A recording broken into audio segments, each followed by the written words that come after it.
Number एक बैलाचं कधीतरी ह्याला तोंडाला मानाला कुठंतरी कुत्रं चावून गेलेलं आहे आणि त्याच्यामुळं हे लक्षण आपण आणून किती दिवस झाले? आपण आणला या पाडवाहून घ्या इकडं अलीकडं ही नागाव इकडून हटवा इकडच्या साईडला अलीकडच्या हां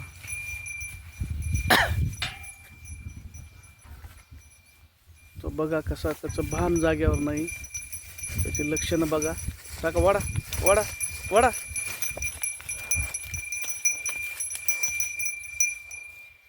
युरिनेशन ड्रिबलिंग आहे तो फ्युरियस आहे वडा पुढून थोडा थोडा तोंडामध्ये हात घालू नका नाही कशाला घातलंच नाही पाणी पिलाच नाही ना आज आज नाही पण ते- किती काल दिवस पाणी झालं पाणी पिला नाही काल पाणी प्यायचं थोडा काल थोडा पिला होता हो. रवंत करणे वगैरे बंद आहे रोज आज बंद आज हे झालाय काल पुस्तक खात होता जवान गोरा आहे हो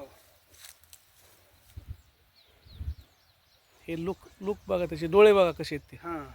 असे म्हणजे तो टवटवीचे डोळे तो असे डोळे असे असे वटारून नाही वाटारून डोळे हां बघा तो लुक कसा आहे तो आहे का ते काटा करवेल आणा आणि त्याच्या पुढे धरून मला दाखवा खातोय का ते बघू आपण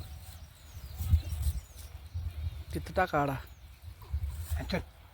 ह्याच्यात ह्याच्यात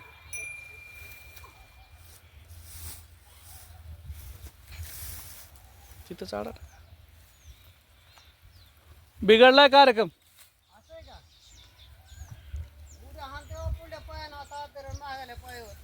त्यानं पाणी पिला नाही दिवसभरामध्ये एवढ्या उष्णतेमध्ये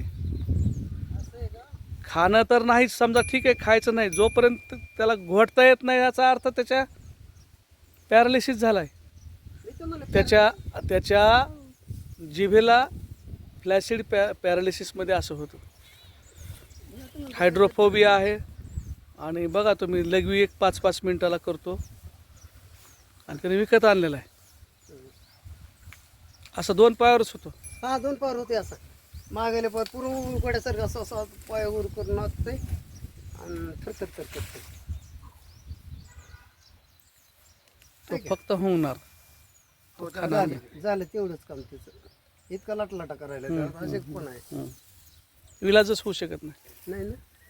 पिसाळ्याला माणसाला किंवा जनावराला विलाज होऊ शकत नाही ह्याने जर हात तोंडात घातला असला तर ट्रीटमेंट करा म्हणा नाही तोंडात नाही घातलेला तोंडात हात घातल्यानं फक्त अंगाला हात लावलेला आहे अंगाला हात लावला तर चालतंय